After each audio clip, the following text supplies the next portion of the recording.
ఈ జన్మమే రుచి చూడడానికి దొరికెరా. అవును, ఈ జన్మ అయితే రుచి చూడడానికే దొరికింది. I accept it. But healthy active life style అంటే ఏంటో తెలుసుకొని తినాలన్నమాట. అంటే ఏంటో నేను చెప్తాను, ఈరోజు తెలుసుకోండి. హెల్దీ యాక్టివ్ లైఫ్ స్టైల్ కోసం మనకు ఒక రోజుకి ఎన్ని క్యాలరీస్ కావాలో తెలుసుకోవాలి. మన గోల్ వెయిట్ మేనేజ్మెంట్ లేదా మెయింటెనెన్స్ ఏదైనా కావచ్చు. మన బాడీ రిక్వైర్మెంట్ బట్టి బ్యాలెన్స్డ్ క్యాలరీస్ ఇంటేక్ ఉండాలి. అయితే ఇందులో సుమారుగా 30% ప్రోటీన్, 30% హెల్దీ ఫ్యాట్స్, ఇంకా 40% కార్బోహైడ్రేట్స్ కావాలి. ఇవి కాకుండా ఒక హెల్దీ లైఫ్ స్టైల్కి ఇంకొన్ని బేసిక్స్ చాలా ఇంపార్టెంట్.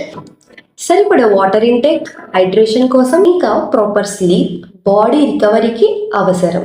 స్ట్రెస్ మేనేజ్మెంట్ కోసం రిలాక్సేషన్, మెడిటేషన్ లేదా సింపుల్ హ్యాబిట్స్ని అలవాటు చేసుకోవాలి. సరైన మోతాదులో విటమిన్స్, మినరల్స్ ఇంకా బ్యాలెన్స్డ్ డైట్ కూడా యాడ్ చేయాలి. ఈ అన్ని హ్యాబిట్స్ కలిసే మంచి హెల్త్, ఎనర్జీ, లాంగ్ టైంలో వెల్ బీయింగ్గా ఉండడానికి హెల్ప్ చేయాలి. Thanks for watching this video. ఈ వీడియోకి అయితే ఇంతే, మళ్ళీ నెక్స్ట్ వీడియోలో కలుద్దాం. బాయ్.